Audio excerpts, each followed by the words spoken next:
Bismillahirrahmanirrahim. Assalamualaikum warahmatullahi wabarakatuh.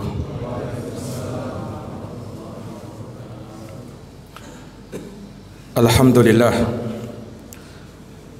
Alhamdulillahi ala ihsanih wa syukru lahu ala taufiqihi wa amtinanih.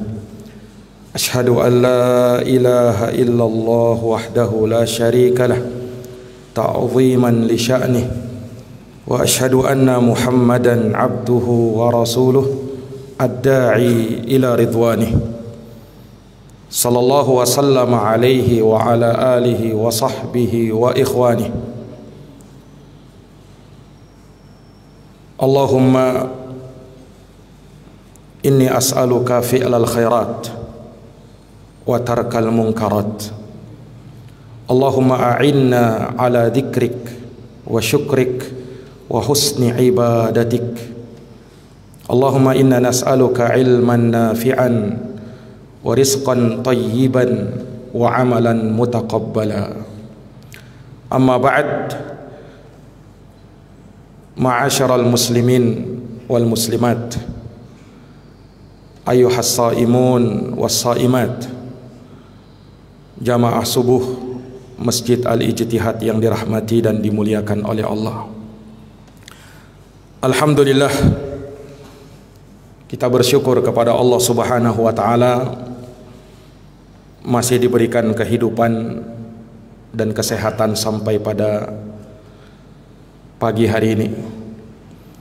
Salawat dan salam semoga tercurahkan selalu kepada junjungan kita Nabi Agung, Nabi besar Muhammad sallallahu alaihi wasallam, kepada keluarganya, sahabat-sahabatnya, dan mereka yang senantiasa meniti jalannya sampai hari kiamat.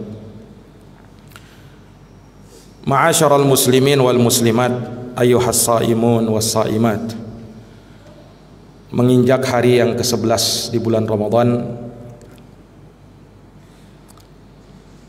kita memohon kepada Allah Subhanahu wa taala petunjuk dan keistiqomahan. Ramadan adalah syahrul ibadah, bulan yang penuh dengan ibadah. Dan berbicara tentang ibadah, maka ibadah itu dua syaratnya: ikhlas karena Allah Subhanahu wa taala, dan mutabaah sesuai dengan tuntunan Rasulullah sallallahu alaihi wasallam. Berbicara tentang ibadah, maka dua syarat kesempurnaannya. Yang pertama, lakukan dia dengan al-hirs, dengan penuh semangat. Dan yang kedua, lakukan dia dengan musara'ah, bersegera di dalam menjalankannya. Berbicara tentang ibadah, maka hal yang sangat penting kita butuhkan dalam ibadah itu adalah keistiqomahan. Yakni bagaimana kita bisa continue, terus menerus dalam beramal, dalam beribadah. Bukan ibadah yang hanya sesekali dijalankan, walaupun banyak, walaupun besar. Tetapi kalau hanya sesekali, maka Allah lebih cinta kepada amalan yang sedikit atau bahkan kecil, tetapi continue untuk dikerjakan. Makanya di dalam sebuah hadis dari Ibunda Aisyah radhiyallahu anha, Rasulullah sallallahu alaihi wasallam bersabda, ahabbul a'mali ilallah adwamuha wa inqal. Amalan yang paling dicintai oleh Allah adalah amalan yang dilakukan secara adwam, terus menerus dia, continue dia, tidak berhenti. Itu amalan yang paling dicintai oleh Allah, walaupun sedikit yang dia kerjakan. Karena Allah melihat kontinunya kita dalam ibadah itu. Allah ingin melihat terus menerusnya kita di dalam ibadah itu. Bagaimana kita bisa konsekuen di dalam melakukannya? Bagaimana kita bisa continue di dalam melakukan ibadah itu? Ini para hadirin yang dirahmati dan dimuliakan oleh Allah Subhanahu wa taala. Iya, maka di sini menuntut dari kita keistiqomahan. Rasul sallallahu alaihi wasallam dalam sebuah hadis pernah mengingatkan sahabatnya Abdullah bin Amr ibn al-As radhiyallahu anhuma. Kata Nabi, "Ya Abdullah, la taqun mithla fulan kana yaqumul laila fataraka qiyamal laili." Wahai Abdullah, kamu jangan seperti si fulan itu. Kenapa? Karena dulu dia itu rajin qiyamul lail, tapi sekarang dia tinggalkan qiyamul lail itu. Jangan seperti itu. Tidak continue di dalam beramal, tidak istiqomah di dalam melakukan amalan. Jangan seperti itu, kata beliau. Hendaknya kau continue di dalam melakukan suatu ibadah. Hendaknya kau istiqomah di dalam melakukan suatu amalan. Para jamaah yang dirahmati dan dimuliakan oleh Allah, keistiqomahan di dalam amalan ini memiliki nilai tersendiri di dalam agama. Makanya Rasul sallallahu alaihi wasallam ketika memberikan suatu nasihat kepada sahabatnya Sufyan bin Abdullah Ats-Tsaqafi radhiyallahu taala an, ketika beliau meminta kepada Nabi nasihat yang ringkas, yang nasihat itu tidak aku pertanyakan lagi kepada seorang pun selain kepada engkau. Maka Nabi sallallahu alaihi wasallam bersabda, "Qul amantu billahi tsumma istaqim." Katakan wahai Muhammad, aku beriman kepada Allah, kemudian istiqomahlah di atas keimanan itu. Ini para jamaah yang dirahmati dan dimuliakan oleh Allah. Istiqomah memang berat. Untuk bisa continue, untuk bisa komitmen, untuk bisa konsekuen di dalam melakukan suatu amalan tidaklah mudah. Makanya dia butuh kiat-kiat agar kita bisa tetap istiqomah di dalam ibadah, terlebih di bulan yang mulia ini, bulan yang penuh ibadah. Allah Subhanahu wa taala tatkala memerintahkan kepada Nabi sallallahu alaihi wasallam, Nabi saja diperintahkan untuk istiqomah. Ini Nabi, padahal beliau adalah orang yang paling mustaqim, beliau adalah orang yang paling istiqomah, tetapi Allah masih perintahkan beliau untuk istiqomah. Mana ayatnya? Firman Allah Subhanahu wa taala dalam surat Hud, "Fastaqim kama umirt wa man taba ma'aka wa la tataghaw innahu bima ta'maluna basir." Kata Allah Subhanahu wa taala, ini ayat tertuju kepada Nabi. Fastaqim, ay ya Muhammad, istiqomahlah kamu wahai Muhammad, sebagaimana kamu diperintahkan, sebagaimana yang telah diperintahkan kepadamu, wa man taba ma'aka, dan orang yang bertaubat bersamamu, wala tataghaw, dan jangan kalian melampaui batas, innahu bima ta'maluna basir, sesungguhnya Allah Maha melihat apa yang kalian kerjakan. Ini ayat, kata mufassirus sahabah, ahli tafsirnya sahabat, yang dikatakan sebagai turjumanul Quran, penterjemahnya Al-Quran, Ibnu Abbas radhiyallahu anhuma.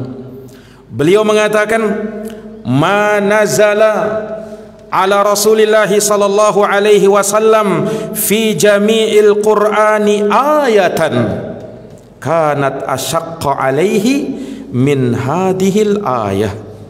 Walidzalika qala sallallahu alaihi wasallam syaibatni Hud wa akhwatuha.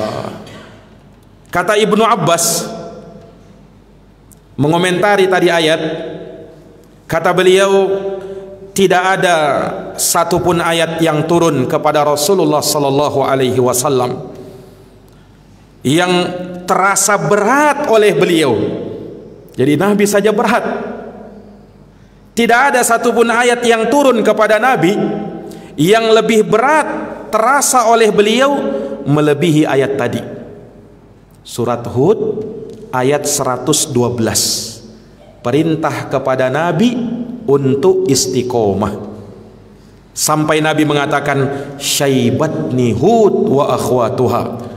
Itu ayat di dalam surat Hud membuat saya ini beruban karenanya. Saking takutnya Nabi sallallahu alaihi wasallam. Perhatikan jamaah sekalian yang dirahmati dan dimuliakan oleh Allah. Jadi kalau Nabi sallallahu alaihi wasallam saja masih diperintahkan untuk istiqomah, apalagi kita? Apalagi kita? Nah, ini para jamaah yang dirahmati dan dimuliakan oleh Allah. Dan besar pahala orang yang istiqomah di dalam ibadah itu. Dia bisa terus menerus melakukan ibadah itu dari awal sampai akhirnya, di masa dia hidup sampai meninggalnya. Ini besar pahalanya. Karena itulah yang dituntut dari kita. Allah subhanahu wa ta'ala menyiapkan keutamaan dunia, alam barzah, dan nanti di akhirat. Lihat ayatnya di dalam Quran. Wa allaw istaqamu 'ala tariqah la asqainahum ma'an ghadaqa. Orang yang istiqomah dijamin rezekinya akan banyak. Andaikan kata Allah mereka istiqomah di atas jalan, maka lihat pahalanya, lihat balasannya di dunia ini. La asqainahum ma'an ghadaqa. Niscaya kami akan berikan kepada mereka air minum, air yang melimpah sebagai lambang rezeki yang sangat banyak. Ini di dunia. Dan diberikan kabar gembira pada saat dia mau meninggal. Diberikan kabar gembira dengan surga. Dengarkan firman Allah subhanahu wa ta'ala di dalam Quran. Innal ladina qalu rabbuna Allah thumma istaqamu tatanazzalu alaihimul malaikah alla takhafu wa la tahzanu wa abshiru bil jannati allati kuntum tu'adun nahnu awliya'ukum fil hayatid dunya wa fil akhirah wa lakum fiha ma tashtahi anfusukum wa lakum fiha ma tad'un nuzulan min ghafurir rahim. Dalam surat Fussilat Allah subhanahu wa ta'ala berfirman, sesungguhnya orang-orang yang berkata Tuhan kami adalah Allah, dan mereka bisa istiqomah di atas keimanan itu. Lihat balasannya apa? Tatanazzalu alaihimul malaikah. Malaikat-malaikat akan turun kepada mereka. Malaikat-malaikat yang bidul wujuh, yang wajah-wajah mereka putih bersinar, melambangkan kebaikan dan kebahagiaan. Disebutkan oleh ulama tafsir, ini ayat diturunkan oleh Allah subhanahu wa ta'ala sebagai kabar gembira bagi orang-orang yang akan meninggal dunia, yang mau meninggal dunia, yang berada dalam sakaratul maut. Bagi orang-orang yang beriman, yang istiqomah, malaikat-malaikat yang putih bersinar itu turun kepada mereka. Untuk apa? Untuk memberikan kabar gembira itu. Ya, karena dia mau meninggal. Orang yang mau meninggal akan diperhadapkan dengan dua hal: perasaan takut dan sedih. Sedih kenapa? Karena dia harus berpisah dengan keluarganya, berpisah dengan orang-orang yang dicintainya, berpisah dengan kehidupan dunia ini, sedih dia. Yang kedua, perasaan takut. Takut dia jangan sampai amalnya belum cukup, takut dia jangan sampai dosanya lebih mendominasi daripada kebaikannya, takut dia. Maka malaikat yang turun ini, Pak, memberikan kabar gembira supaya jangan sedih dan jangan takut. Lihat, malaikat ini mengatakan, alla takhafu, jangan kalian takut, wala tahzanu, dan jangan kalian bersedih. Tidak perlu takut terhadap apa yang nanti kau akan dapatkan di akhirat, dan jangan bersedih terhadap apa yang kau tinggalkan dari perkara-perkara duniamu. Ditambah lagi, wa abshiru, kata malaikat, bergembiralah kalian bil jannah, dengan surga, allati kuntum tu'adun, yang telah dijanjikan kepada kalian. Makanya terkadang orang yang mau meninggal terlihat wajah kegembiraan, senyuman-senyuman manis di wajahnya, karena malaikat itu telah memberikan kabar itu. Yang menyadari, yang bisa merasakan hanya dia yang mau meninggal itu. Lihat jamaah yang dirahmati dan dimuliakan oleh Allah, balasan surga yang Allah Subhanahu wa taala berikan, segala yang diinginkan oleh jiwanya ada di dalamnya. Semua itu sebagai hidangan dari Allah Subhanahu wa taala kepadanya. Bagi siapa ini? Bagi mereka yang bisa istiqomah. Istiqomah di atas keimanannya, istiqomah di atas akidahnya, istiqomah di atas ibadahnya, istiqomah di atas amalan dia. Bagaimana dia mengusahakan bisa terus menerus di dalamnya. Ini jamaah yang dirahmati dan dimuliakan oleh Allah Subhanahu wa taala. Yang wajib kita waspadai dalam istiqomah ini adalah syaitan. Syaitan, Pak, yang selalu membuat kita gugur dalam istiqomah itu. Syaitan, iblis dengan bala tentaranya, tidak akan senang dengan orang-orang yang istiqomah. Akan digoda, akan dibujuk rayu, akan digugurkan dari istiqomahnya. Itulah sumpahnya iblis ketika dia diusir dari dalam surga. Apa kata iblis dalam Quran? Qala anzirni ila yaumi yub'atsun. Iblis minta, wahai Tuhanku, berikan tangguh kepadaku sampai hari aku dibangkitkan, sampai hari kebangkitan, beri tangguh, beri panjang umurku. Allah kabulkan permintaan iblis ini. Ini juga sebagai ujian dan cobaan bagi kita. Qala innaka minal mundharin, kata Allah, engkau wahai iblis termasuk dari orang-orang yang ditangguhkan umurnya, diberikan panjang umurnya. Maka apa kata iblis? Qala, iblis bersumpah, fabima aghwaytani, karena sebab engkau telah menyesatkan aku wahai Allah, la aqudanna lahum siratakal mustaqim, niscaya aku akan intai mereka, niscaya aku akan halangi mereka dari jalanmu yang lurus. Perhatikan ayatnya, Allah bahasakan dengan la'aqudanna. Dalam bahasa Arab ini makna ayat ini, aku akan, setan itu berkata, aku akan duduk di tengah mereka. Duduk di sini betul-betul diintai. Kapan dia melihat ada celah, kapan dia melihat ada kelengahan dari manusia itu, dia akan masuk. Dia intai kita. Duduk dia di situ, kemudian dia mengintai kita, dia melihat ada celah ini, dia akan masuk. Ini iblis, Pak. Dia tidak akan biarkan ada celahnya kita, kecuali pasti dia akan masuk. Dan iblis ini sudah lihai dalam menggoda manusia. Dia tahu seluk-beluk manusia itu, karena iblis ini sudah berpengalaman, Pak. Adam berhasil dia goda. Dia menganggap Adam saja bisa saya goda, apalagi anak cucunya. Nah, dan dia sangat tahu, berpengalaman betul iblis ini. Ya, Karena dia sudah menggoda manusia dari manusia yang pertama yang ada di dunia ini sampai detik ini. Maka dia tahu, oh si fulan ini lemah kalau dalam hal ini, dia masuk dari situ. Oh si Alan ini dia lemah dari sisi ini, maka dia masuk dari arah itu. Lihat pintarnya iblis itu. Makanya kadang mungkin manusia itu kuat dalam sesuatu, tapi bisa jadi dia lemah dari satu sisi yang lain. Itulah yang dimanfaatkan oleh iblis.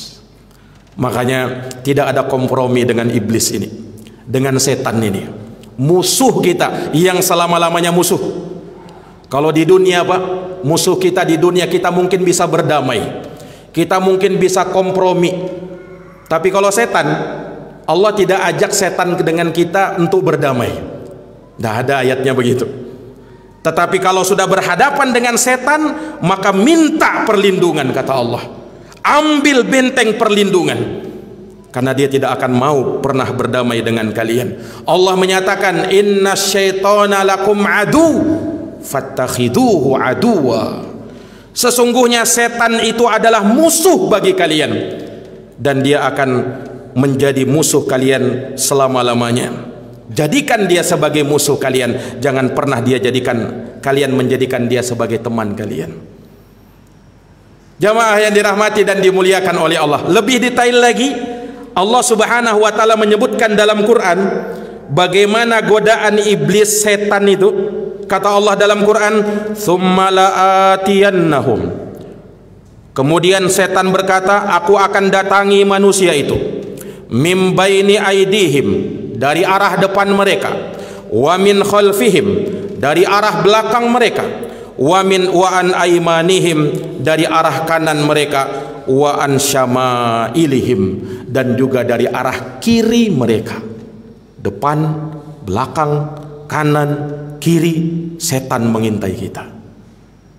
Para jamaah yang dirahmati dan dimuliakan oleh Allah, dijelaskan dalam tafsir Ibnu Katsir ketika menjelaskan ini ayat, kata beliau, setan akan datang dari arah depan untuk membuat kita ragu dengan hari kebangkitan, dan kita pun merasa masih bisa hidup 1000 tahun lagi, lupa dengan kematian. Ini usaha setan dari arah depan. Dari arah belakang, setan datang kepada kita dengan dunia, sehingga membuat kita lalai dengan agama, lebih memprioritaskan dunia kita ketimbang akhirat kita. Usaha setan dari belakang. Dari arah kanan, setan akan menggoda kita, membawakan amalan-amalan yang sudah pernah kita lakukan, sehingga membuat kita takjub dengan amalan itu. Saya sudah terlalu hebat amalan saya sudah terlalu banyak, sudah terlalu besar amalan yang saya lakukan. Sudah cukup, kata setan. Lihat, supaya kita tidak istiqomah, atau minimal membuat kita malas untuk beramal. Itu usaha setan itu. Kemudian dari arah kiri, setan akan datang kepada kita dengan maksiat, sehingga membuat kita pun terlena dan jatuh dalam kemaksiatan itu. Para jamaah yang dirahmati dan dimuliakan oleh Allah, setan ini berat memang, musuh yang berat untuk kita hadapi. Kenapa? Dia tak terlihat, Pak. Innahu yarakum huwa wa qabiluhu min haitsu la tarawnahum. Sesungguhnya dia, setan itu, bisa melihat kalian dari arah yang kalian tak bisa melihatnya. Ustaz, bukankah di Ramadan setan dibelenggu? Bagaimana hadisnya itu? Wasuffidatis syayatin. Setan-setan itu, kata Nabi, dibelenggu pada hari di bulan Ramadan. Ingat, Rasul mengatakan setan dibelenggu, bukan setan dihilangkan. Setan dibelenggu, bukan dihilangkan, masih ada dia. Hanya godaannya tidak separah, tidak se ekstrim seperti di luar Ramadan, tapi dia masih ada. Ini jamaah yang dirahmati dan dimuliakan oleh Allah. Menurut penjelasan sebagian ulama, maksudnya yang dibelenggu ini setan-setan yang durjana. Itu yang dibelenggu. Setan-setan kecil masih ada berkeliaran dia di bulan Ramadan ini. Ini para jamaah yang dirahmati dan dimuliakan oleh Allah Subhanahu wa taala. Maka jangan pernah kita merasa aman dari godaan setan. Ah, ndak ada di bulan Ramadan, ndak ada setan. Siapa bilang? Nabi tidak mengatakan setan tidak ada. Setan tetap ada, cuman dibelenggu dia, Pak. Maka jangan pernah merasa aman. Aman sudah ndak ada setan, ndak masalah. Hati-hati. Wa makaru wa makarallah wallahu khairul makirin. Para jamaah yang dirahmati dan dimuliakan oleh Allah Subhanahu wa taala, untuk itu agar kita bisa istiqomah di atas jalan ini, di atas amal kita, di atas ibadah kita, hal yang pertama yang kita perlukan adalah kita harus memperbaiki hati kita, Pak. Mensucikan hati kita. Nah, karena hati inilah pusat kebaikan manusia. Makanya setan ketika menggoda manusia, dia akan langsung pusatkan kepada hatinya manusia. Dalam Quran dikatakan apa? Alladzi yuwaswisu fi sudurin nas. Ketika dia menggoda, setan itu menggoda, kemana dia? Apanya yang dulu digoda? Apanya dulu yang diberikan was-was? Sudurin nas, dadanya manusia, hatinya manusia. Itu yang langsung diserang oleh setan. Karena setan tahu, Pak, yang paling lunak pada manusia itu hatinya. Kalau hatinya sudah rusak, rusak pula yang lainnya. Dia langsung menyerang kita kepada intinya kita. Makanya untuk bisa istiqomah para jamaah sekalian yang dirahmati oleh Allah Subhanahu wa taala, hendaknya kita memperbaiki hati kita. Ya, sejarah telah membuktikan, Pak. Siapa makhluk pertama yang tidak bisa istiqomah? Siapa makhluk pertama yang tidak bisa istiqomah? Ya, iblis sendiri. Ya kan? Iblis jangan dikira memang semenjak lahir seperti itu dia terkutuk. Tidak, Pak. Iblis itu dulu makhluk yang mulia. Dia makhluk yang pernah mendiami surga. Dia makhluk yang pernah menjalankan tugas Allah Subhanahu wa taala, membasmi para perusak yang ada di muka bumi yang ketika itu dihuni oleh jin. Dan iblis berhasil menjalankan tugas itu. Maka dia juga makhluk yang berdampingan dengan malaikat. Mulia dia dulu itu. Tapi kenapa iblis bisa gugur? Kenapa iblis bisa dikeluarkan dari surga? Karena ada penyakit kibir, sombong di dalam hatinya, hasad di dalam hatinya, dengki kepada makhluk ciptaan Allah Subhanahu wa taala yang bernama Adam. Itulah yang sering kita dapatkan di dalam Quran. Ayatnya diulang-ulang sama Allah Subhanahu wa taala dalam teks yang mungkin berbeda tetapi maknanya sama. Allah Subhanahu wa taala ketika memerintahkan kepada malaikat dan jin untuk sujud kepada Adam. Wa idz qulna lil malaikati isjudu li adama fasajadu illa iblis.